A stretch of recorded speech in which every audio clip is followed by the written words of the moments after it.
27 maj. Kundërshtimi i përtacisë frymërore.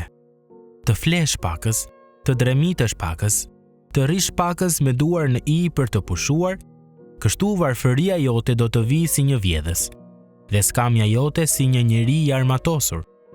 Fjalët e urta 24, 33 deri në 34. Të gjithë e kemi parë. Në botën e sportit, të biznesit dhe në atë akademike, individët më pak të talentuar shpesh kanë më shumë sukses se sa ata me aftësi më të mëdha, për shkak të një tipari, zellit. Njerëz të tillë janë të gatshëm për ta marrë seriozisht sfidën e përtacisë dhe për të bërë atë që duhet për ta kapërcyer joshjen e saj. Ka të ngjarë që ose jeni një prej tyre, ose aspironi dhe punoni për të qenë tillë. Mirpo, nëse tregohemi të sinqert me veten, i njëjti zell mungon shpesh edhe në jetën tonë frymërore. Nëse ju dhe unë duam ta kundërshtojmë përtacinë frymërore, kemi nevojë për një lloj vlerësimi. A kemi ndonjë tregues se si po ecim? Kur reflektojmë për vitin e kaluar, a kemi korrur ndo pak për parim? A kemi mësuar përmendsh ndonjë varg nga Bibla kohët e fundit? A i kemi përdorur çastet e lira për të lexuar apo për të medituar mbi fjalën? Apo për të lutur Zotit ton? Apo mos vallë përtacia na ka shtyrë të bëjmë atë që është e lehtë dhe jo atë që është më e mira, duke na penguar që ta ruajmë fjalën e Perëndisë në zemrat tona?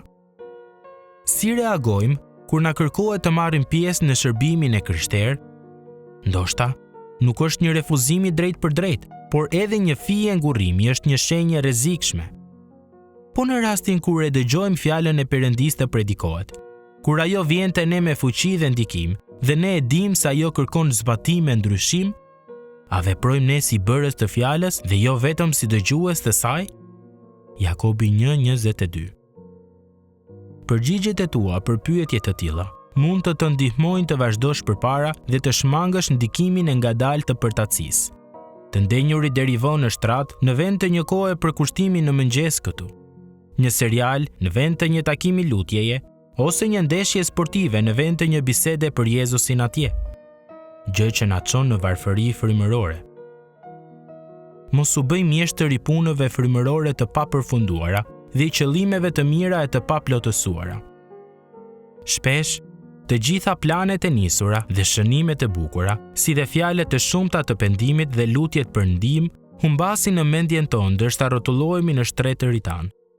Ashtu si lëviz porta në menteshat e saj. Fjalët e urta 26:14. Aratisu nga kjo sjellje dhe në vend të kësaj vrapote Krishti, duke i kërkuar atij që të ta trazoj zemrën dhe të bëjë një burr ose një grua veprimi. A dëshiron të jesh i dobishëm për Perëndin? A dëshiron të sjellësh një ndryshim? Ti arrish njerëzit në mes të dallgëve të jetës, në të gjitha problemet dhe zbrastinë e tyre, dhe të jesh pjesë e mjeteve me të cilat Perëndia ndërton kishën e tij? Mos e lër pasdore shpirtin tënd, duke i lënë vend përtacisë. Pa pasur zell në marrëdhënien tënde me Perëndin, nuk do të prodhosh asnjë fryt të vërtet në jetën tënde. Nesër është fjala e parapëlqyer e djallit. Tani është kohë e pranueshme. Ja, tani është ditë shpëtimi. 2 Korintasve 6:2. Ji i dobishëm për Perëndin tani.